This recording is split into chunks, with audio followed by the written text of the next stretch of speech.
All right, here now is Congressman Jason Smith, who's a member of the House Ways and Means Committee, also the Trade Subcommittee. And Congressman, I mentioned that largely because I want to talk, as we were a moment ago, about the potential knock-on effects of an impeachment inquiry on some of the issues that you deal with.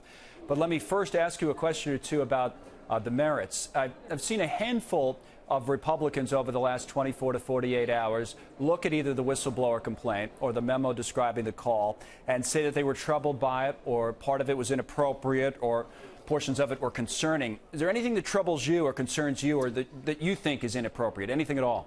You know, I wonder if my colleagues and I are reading the same transcript that came from the White House, the call, and the whistleblower complaint.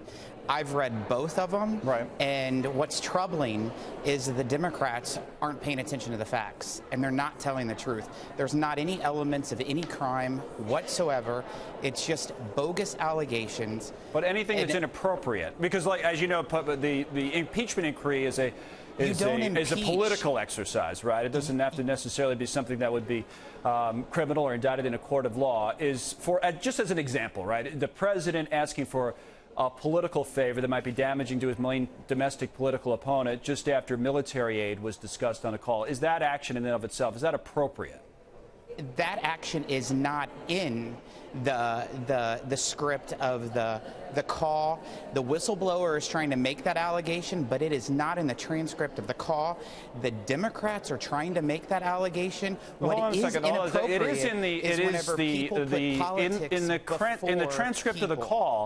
In the transcript of the call, to be fair, the president of Ukraine refers to military spending that he's about to engage in, weapons systems, right? And then hold on one second. And then right after that, the president of the United States, I've read them all. And then after that, the president of the United States then goes on to talk about whether or not Biden and Biden's son should be looked into. That's specifically what I'm referring to, and asking you if that portion of it is appropriate. Not whether it's illegal or legal, whether it's appropriate. There is nothing illegal in the conversation. Right. And there is nothing impeachable in the conversation.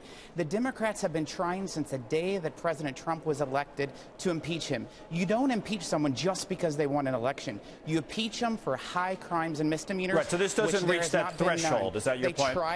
They tried it with collusion with Russia. They tried it with obstruction.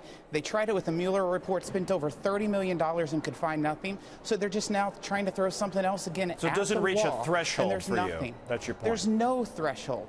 All that it shows is Democrats are putting politics over people. Let's get back to business, do our job here.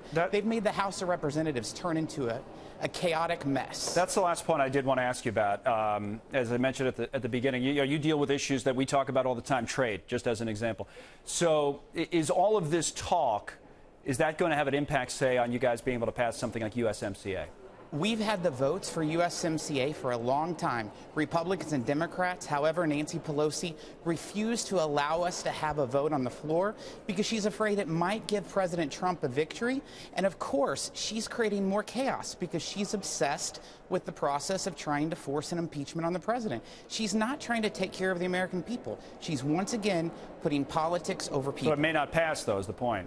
We have the votes. Right. She just won't put it on the floor. Vote. Right. There's one person that gives us the opportunity to put on the floor. Her name is Speaker Pelosi. If she put it on the floor today, we would have the votes to pass it, but she's playing politics. We'll see whether that happens or not. Congressman, good to see you. Jason Smith.